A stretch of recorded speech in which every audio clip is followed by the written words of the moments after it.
What's up, guys? We are back at the turbo tent.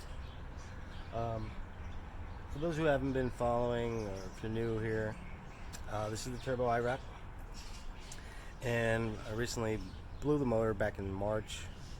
We rebuilt it, new rotating assembly, bumped the compression up a little bit, and yeah, we finished it about, I don't know, 2-3 weeks ago.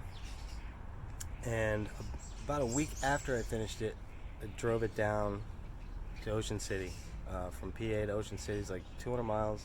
Drove it down with no real problems. Had some issues when I got there. Uh, Drove home, made it home, no problem. But yeah, since then there's just some bugs I gotta work out, and I'm gonna start tackling them one by one today, I think. Let me flip you guys around here. So, issues. The first issue I had was the battery draining, and that took me like almost 3 weeks to find, 2-3 weeks to try and find that. Yeah, I got down to Maryland, and it would the next morning, I would go to sleep, and the next morning the battery would be dead. So one by one, just started knocking stuff off the list. What I did was I put a little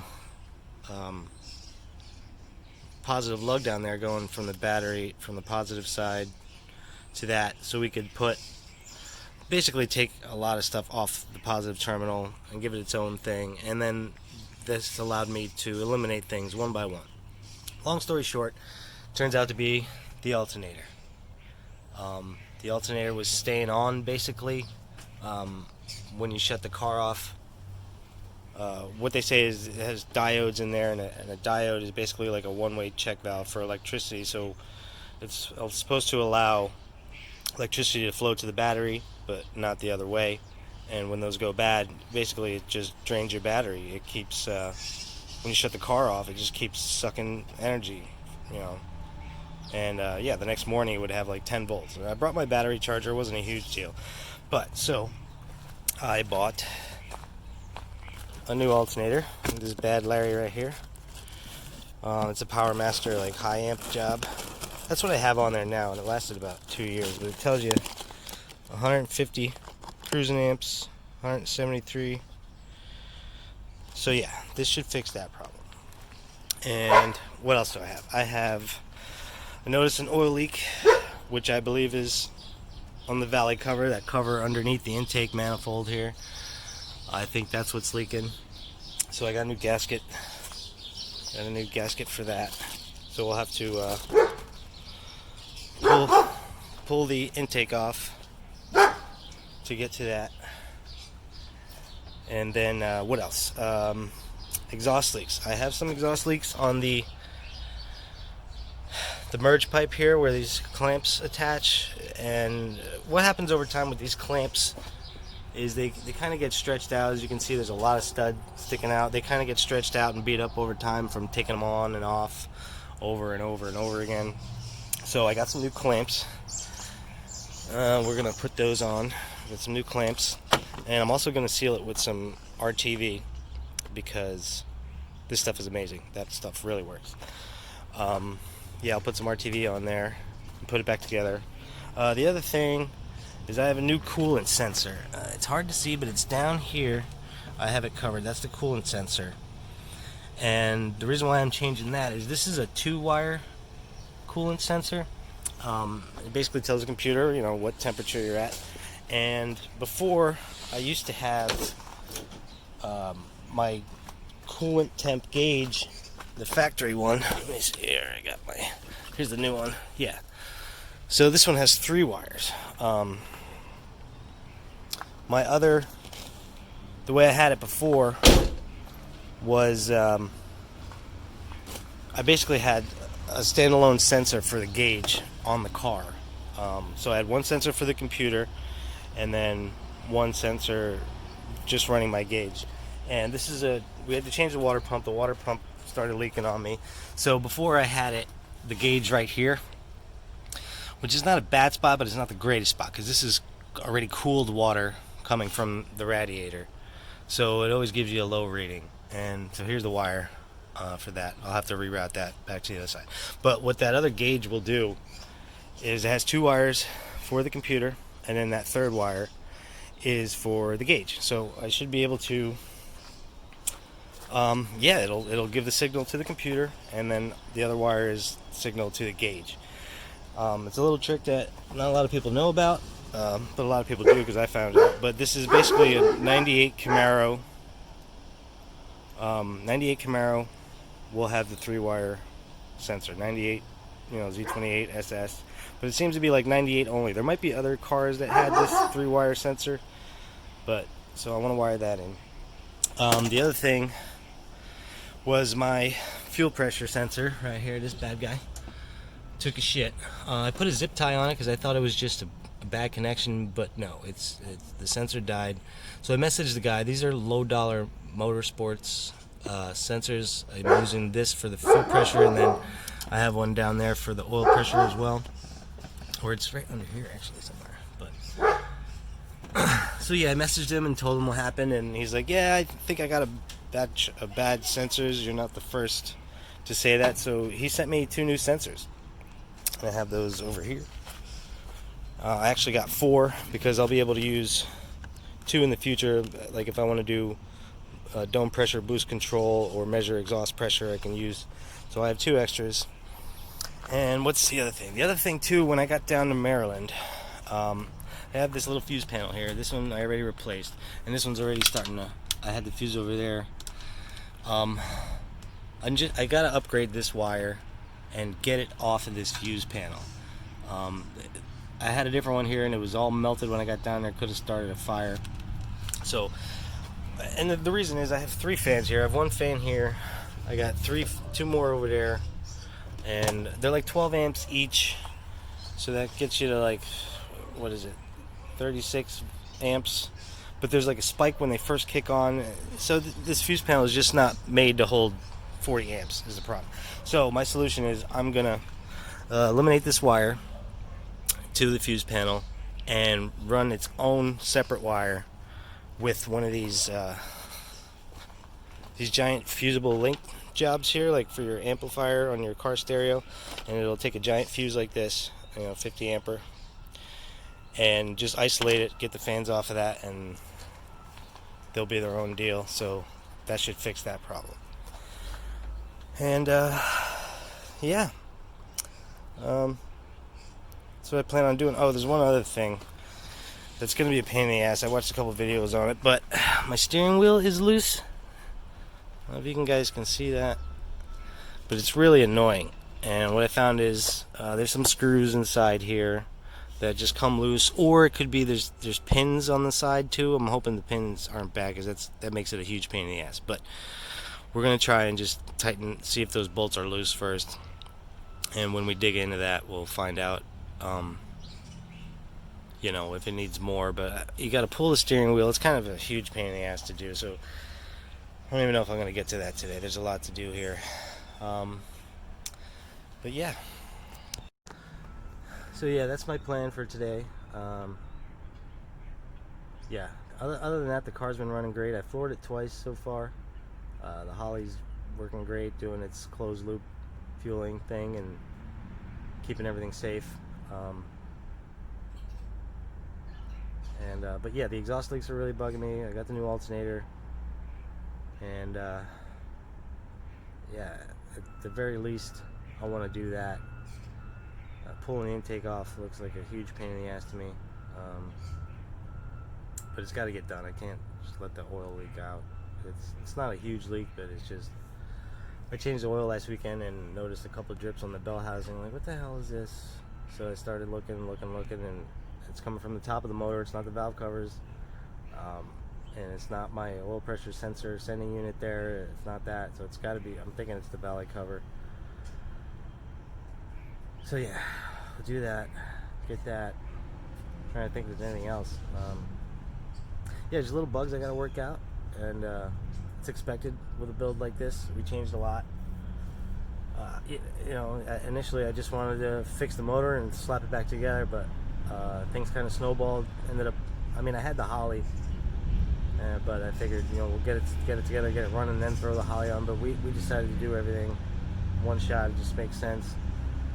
Same thing with the oil accumulator. We added that. So yeah, there's got some work to do. Check back in with you. Alright, so I got the turbo off and I wanted to show you guys something. Basically how to measure a turbo. Most turbo companies, they give you two measurements. Like for instance, this turbo is a 8896, and that is a measurement of the inducers.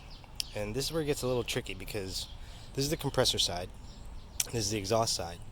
The inducer on the compressor side is here. This is where it goes in, where the air comes in, the inducer. But on the exhaust side, the inducer is here on the bottom, the T6 flange, or what have you, T4, T3, whatever, V-band. That's the inducer. So this measures, I was looking for my caliper, I couldn't find it, but yeah, this measurement here is 88 millimeters, and then this measurement here is 96. So it's an 88-96.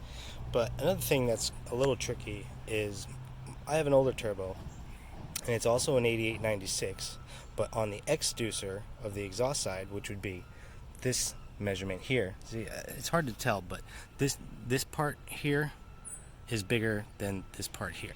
So this is 96 millimeter, and then this part is 89 millimeter, 88, 89 millimeter. So it's a 96, 89 turbine housing, turbine wheel. The old turbo I have is 96 on the big side, but on the exducer it was only 83. So even though they're both technically 88-96s, my old turbo had a much smaller exducer, which basically chokes out earlier is what it does. It might spool quicker, but chokes out earlier. And same thing with the compressor side. This is the inducer, 88 millimeter, and then I never actually measured the exducer, which is the big part, but it's huge. I think it's like 100 and something millimeters. It's huge. That doesn't play as much of a role, but yeah, that's generally how you measure a turbo. The other thing I'm noticing is, I don't know if you guys notice here, there's some oil. That's not good. It's getting into my compressor piping, into my intercooler piping, and the reason for that is I need an oil restrictor. I had one on before, and the stupid thing broke when we were tightening it, so we just eliminated it for now, but it's clear and evident that I need it. What it does is just restricts the amount of oil going to the turbo. If you have too much oil pressure, it will, it seeps past the seal in there, and then you get oil in your cold side piping. So if you have that problem, I recommend trying an oil restrictor first, and then the other thing you can do is a bigger drain. Sometimes the drain isn't big enough. This is a huge drain, it's like 7/8, so that's not the issue. I know this is a ball bearing turbo. Usually they say with ball bearing turbos you need a restrictor on the feed, because they don't require as much oil pressure, but it doesn't appear to be leaking on the exhaust side. Maybe a little bit, but usually, yeah, it's leaking. Oh, fucker. But usually what you'll see is on the turbine housing, you'll see residue inside there, which I don't think I'm getting any inside the exhaust, but I'm sure you've seen turbo cars that smoke a lot, and that's what it is. You need an oil restrictor, you need a bigger drain, and usually it'll solve that problem. And you want to do it pretty quickly, otherwise it'll blow the seal out, and then you got to rebuild your turbo. Okay, so new development. I pulled the header off so I can get to the sensor here, and then also I'll be easier to put silicone here. So got the header off and I'm looking at it, and I find this. I don't know if you guys can see that, but it's cracked. It was cracked before, Manny welded it up here, now it cracked there, and down here a little bit. So yeah, I'm gonna have to fix that. I'm gonna bring it down to Manny, see if he can weld it up for me. You can see it was leaking a little bit, the little black exhaust marks there. But yeah, that's just gonna get worse and worse. And it stops right around there. But yeah, I got a cracked header, so I gotta fix that. Definitely gotta fix that. Okay, so I got the turbo on. Well, I'm working on putting the turbo on. I got the. Hold on, let me flip you guys around. I did not get the turbo on yet. I'm working on that now. I put some silicone in between each, V-band. I got the header bolted on. I got the sensor in, rewired. Here's the wire to the gauge for the coolant temp gauge. Wired it in, shrink wrapped. It's really close. It kind of bugs me how close it is. There is a gap, and I got this sock protecting it, but it's, yeah, 1/4 inch away from my header, and that gets real hot, so we'll see how that holds up. It was a little crispy when I removed it. Didn't melt the wires, but you could tell there's heat there.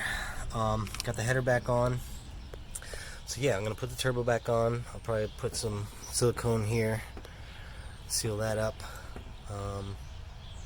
I didn't do the intake yet. I mean, look at this.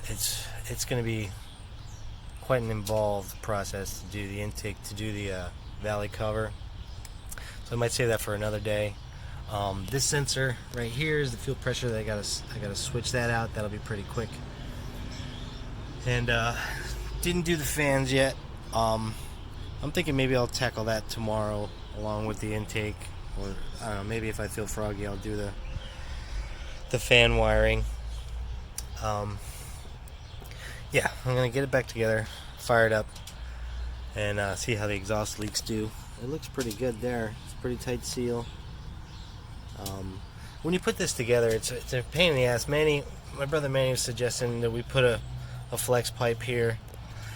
I might do that. I don't know. I have the bracket here that holds the turbo up. The only problem is that if you ever switch the turbo and then if it's not exactly the same, then you gotta modify that bracket again, and it's held up a long time, like 9 years with this header set up like this with no flex pipe. It's just a pain in the ass because when it grows and shrinks, it moves around, and we had to cut and weld it once already because it just didn't fit anymore. Usually to get them to line up, you got to get a pry bar, this, that. So at the very least, the flex pipe will make assembly and disassembly easier.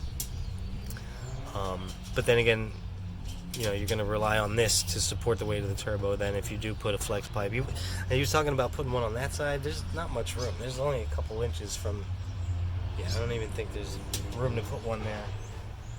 But I think it would help already if we just had one, maybe on this side, and then this would help down there. That would be solid.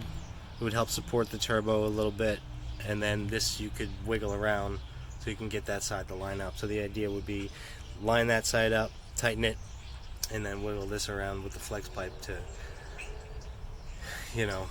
get it to line up. Because what I actually did was I left everything loose. This header was totally loose. Then I tightened up these V-bands to get them flush, and then tightened the header. And there was a little gap, maybe 1/8 inch gap, but that's the kind of stress it's under. And so you had to pull the header in to get it to be tight and flush. And and that's putting stress on the headers. Again, it grows and shrinks, and that might be why that crack happened, to be honest with you. But so yeah, I got the new alternator on, so hopefully my charging problems are gone. And yeah, I want to get it together, get it running, and then test fire it, see how the exhaust leaks do, check for the amp drop, make sure that's gone, get that fuel pressure sensor in, and then maybe tomorrow I'll tackle the intake. I don't know, see how froggy we feel. It's an oil leak. It's not extremely bad, but yeah, I do got to fix that, and also the fan wiring. So maybe I'll tackle the fan wiring first. We'll see. I'll check back in. Okay, and just like that, it's done through the magic of editing. I've been out here for a while. It's 4 o'clock already. shit just takes time. So yeah, checked for fuel leaks. I don't see any fuel leaks. I changed that sensor. Make sure it's holding pressure a little bit, and there's no leaks. I think I got everything. The oil turbo's tight. The oil drain is tight. Clamps are tight. New alternator's tight. Belt's on. Power on the battery. Oh, that's loose. Let's tighten that. We gotta tighten that. This is the stuff you miss. Little stuff. Let me see. Where is you? Where are you? That's the one. Tighten this guy up.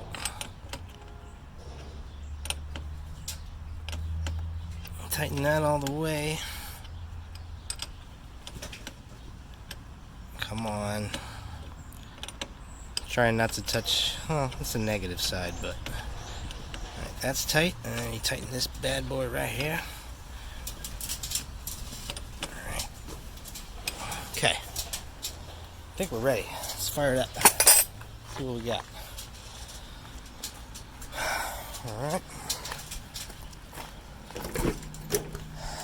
I'm eager to see if the new coolant sensor gauge works on my if it works on my factory gauge, which is not going to show anything now, but it's working here. 68 degrees. 12.8 volts. That's good. It's alive.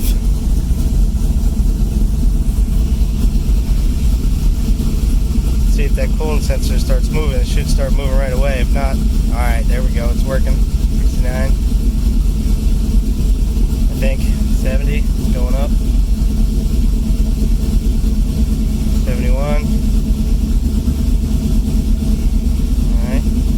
Should warm up pretty quick. Now, I want to see that gauge start moving.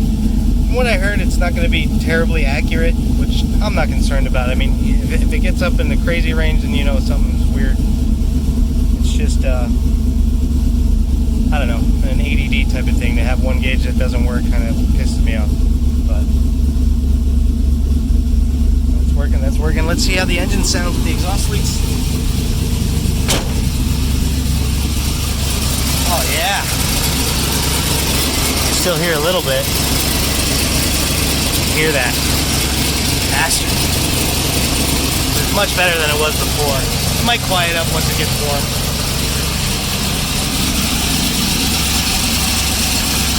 Yeah, a lot quieter.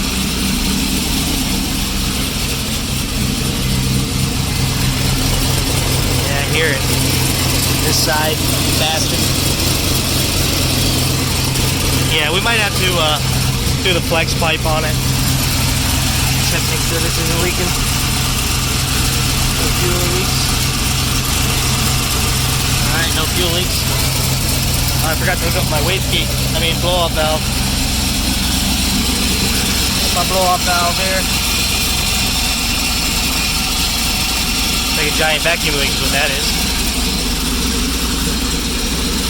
So yeah, there's still some things I gotta address, like the oil leak on the valley pan wiring, my steering wheel.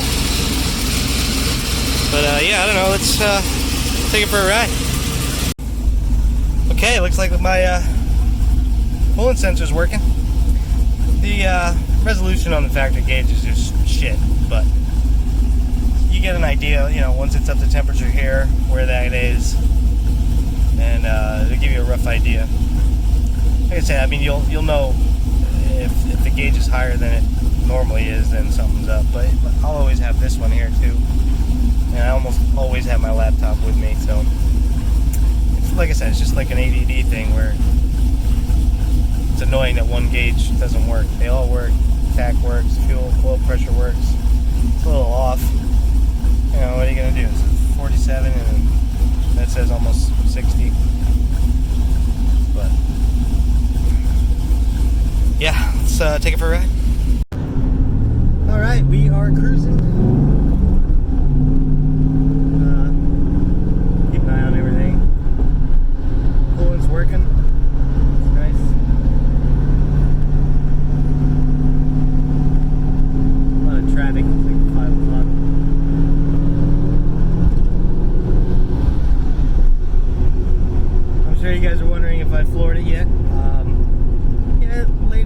slowly a couple times. I floored it maybe once. Hit like 6,000 RPM, 5,900 or something. Just to check and give it a, once over, make sure the closed loop's working right, and it is. It pulled a bunch of fuel because Matt put some really conservative numbers in there just to be safe. And, it tries to achieve the target air fuel ratio.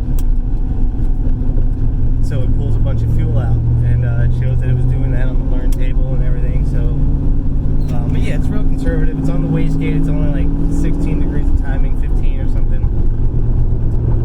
But it felt all right. I mean, the exhaust was closed and stuff. But if I get a break here, maybe I'll get on it a little bit with the exhaust open, because that makes a big difference. But yeah, let me turn you guys around.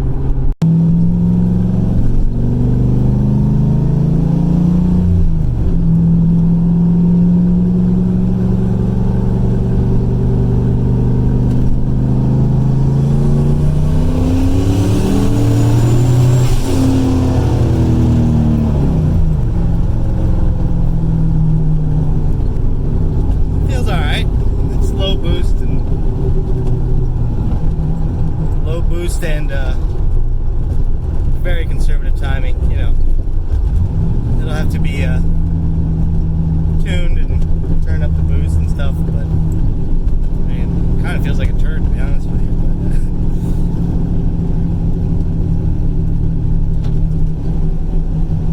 But yeah, we'll get it. I mean, a lot of bugs, and once I get it tuned on the dyno and stuff, I'm sure it'll make at least what it did before.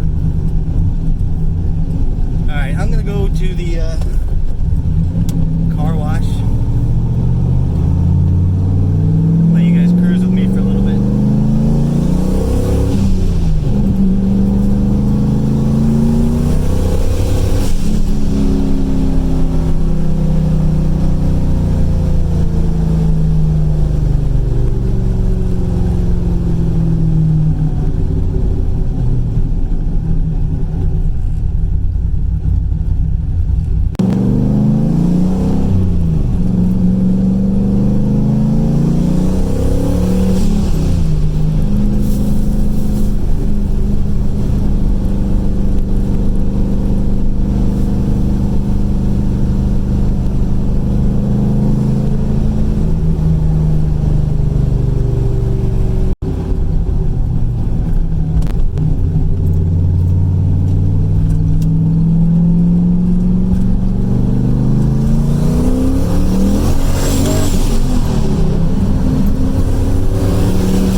Good in second. Broke loose a little bit there.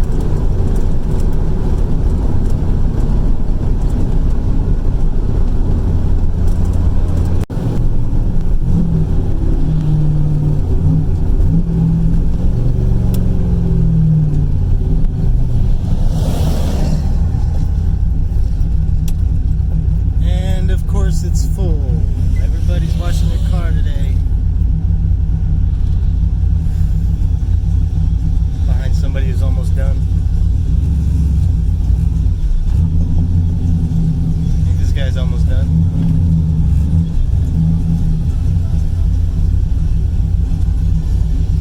Awesome music right there. Open my window. Alright. So I wanted to show you guys something. Here's the Holly. And this is the learn table. And this is the table where basically it's going off what air fuel ratios you input as a target, and then this is what it's doing to achieve that target. So let's say up here, this row is boost or vacuum over here, and this row is RPM on the bottom. So it says I hit 17 pounds of boost over there, which might be a creep issue. I don't know, it shouldn't go that high. I have a 14-pound spring, so that's interesting. But there's some bad data down here, and what I'm attributing this to is I have an exhaust dump on it, and the sensor is very close to the opening of the exhaust dump. So what happens is, what I think is happening is, it gets fresh air in there, contaminates the sensor, it thinks it's lean, and it starts throwing a ton of fuel at it. So, long story short, all that data right there, those huge numbers, that is just junk. That's bad. I'm not going to save that. But up top here is interesting. Yeah, it's pretty, conservative. It's pulling like 3%. Because you want it to pull. You don't want it to be adding timing, because if something goes wrong and it doesn't, not timing, fuel. This is all fuel. If something happens and it has to add fuel, and it doesn't, that could be much worse than if it needs to pull fuel and it doesn't. Like, you'd much rather have it really rich than really lean. So that's why Matt put some really big conservative numbers in there, just to be safe and have the computer pull fuel instead of adding it. But the idea behind this system is it's totally self-learning, closed loop system where it reads off the sensor, and if it's not reading the AFR that is targeted, it's gonna do what it needs to get to that air-fuel ratio. It's gonna add fuel or pull fuel, and yeah, that's the best part about this system. But yeah, this guy's washing his car, so let's wait till our turn comes up. Alright, she's all shined up, the lipstick on.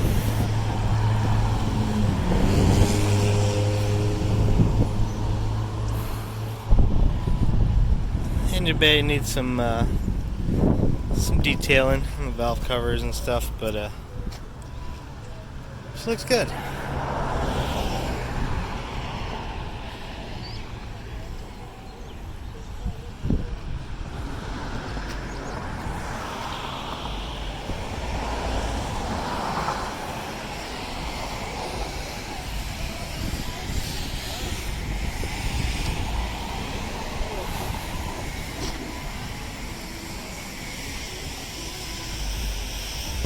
Sun's going down.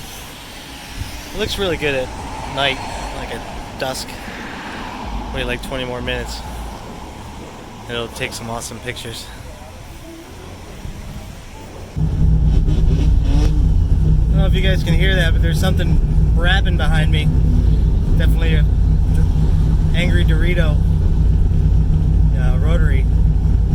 Looks like I caught a glimpse of it in the rear view. I think it's a RX-7, like a second gen or something, maybe.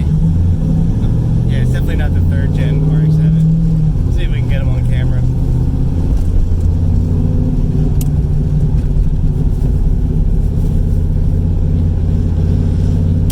He's rapping back there. Rap. Yeah, here he comes.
rotaries are so loud.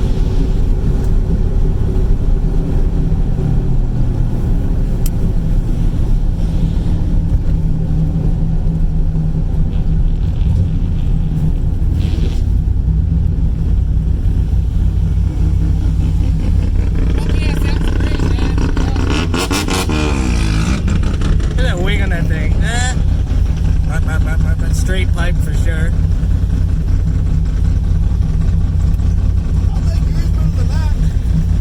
I'm a car guy, I like a ball. I like yours way better than that. Me too, but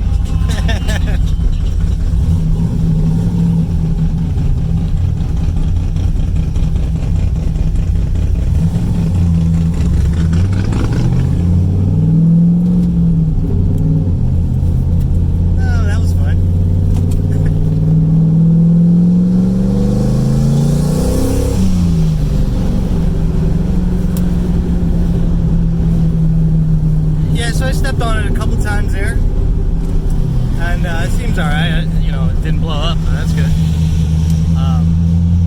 Yeah, I got a schedule with Matt.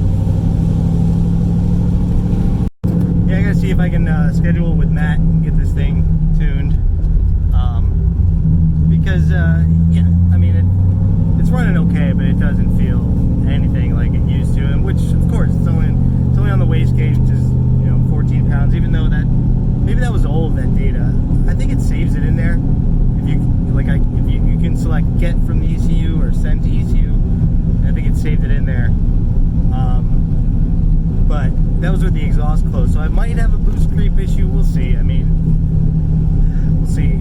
You know what happens. I had a little bit of an issue last time, but now this motor's higher compression, so it might be worse now.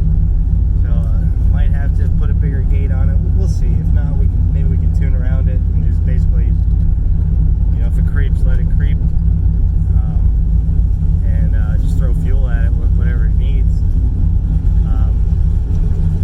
You know, it's not ideal, especially like 'cause I wanted to do like, if I could, once I get a boost controller, do like boost by mile per hour, or boost by gear or something. And if you just got uncontrollable boost creep, then you ain't gonna do any of that. It's just gonna go where it goes. And before, I remember I hit a wall basically around 20 pounds of boost. It wouldn't make any more with the boost controller, and that was probably a, you know, a sign of the exhaust pressure, back pressure issue.